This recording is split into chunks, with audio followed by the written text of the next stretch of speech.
A 911 call came from a house that had been empty for 6 years. The operator picked up. No voice, just breathing, slow, close. Then a child's voice whispered something, and the line went dead. Police arrived within minutes. The house was locked from the outside.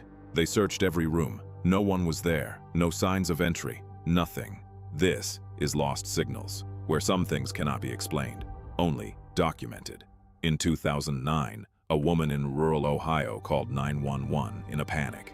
She described a car accident in precise detail: the vehicle, the location, the position of the driver.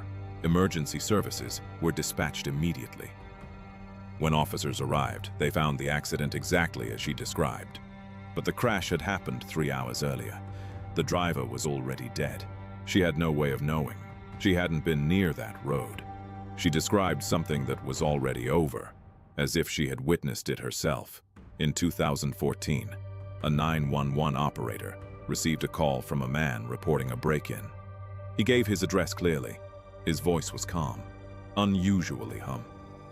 Officers arrived and found no intruder, no forced entry. But inside the house, they found the man who had made the call. He had been dead for 11 days. His phone was on the counter, battery completely dead. Yet the call had come from his number, in his voice. Exactly. In 2017, a 911 center received calls from the same number repeatedly, 47 times in a single night. Each call lasted exactly 12 seconds.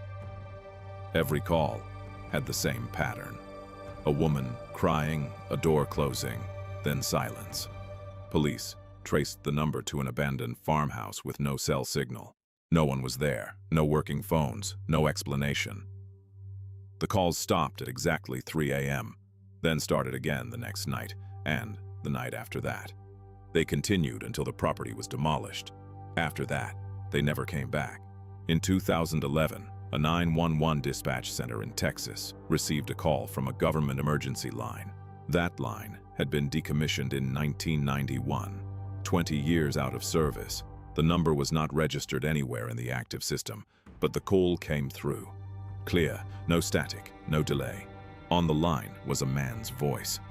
Calm and deliberate, he described a gas leak at a specific address, 6 miles from the dispatch center. He gave the street name, the building number, the floor, the exact room. He said people were unconscious inside. Then he said one more thing, something the dispatcher never forgot. He said he had already tried to call 3 times in 1987, and no one had answered. The dispatcher sent units immediately.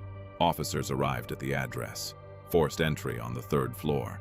They found 4 people unconscious from a gas leak. All 4 survived.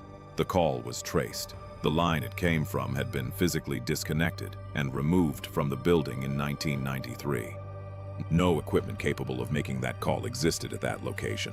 The recording was reviewed by 3 separate technical teams. No one could explain how the call was made, or who made it, or what they meant by 1987. The final case is different. In 2019, a 7-year-old girl called 911 and whispered that a man was in her house. She gave her address clearly. Officers arrived within minutes. They found the girl exactly where she said she would be. But there was no intruder, no signs of entry. The bedroom door was locked from the inside, with a key. No key was found in the room. The case might have ended there, unresolved, but the next morning, investigators reviewed the call recording. Behind the girl's voice, barely audible, another voice, male, quiet, steady, counting down from 10. Audio specialists confirmed the second voice was real. It didn't belong to the girl. It didn't match any officer on the scene. No one has ever identified who it was. These calls were made, these recordings exist, and in every case, the explanation never came. Somewhere right now, a 911 operator is answering a call from something that shouldn't exist. Subscribe to Lost Signals, because this is only the beginning.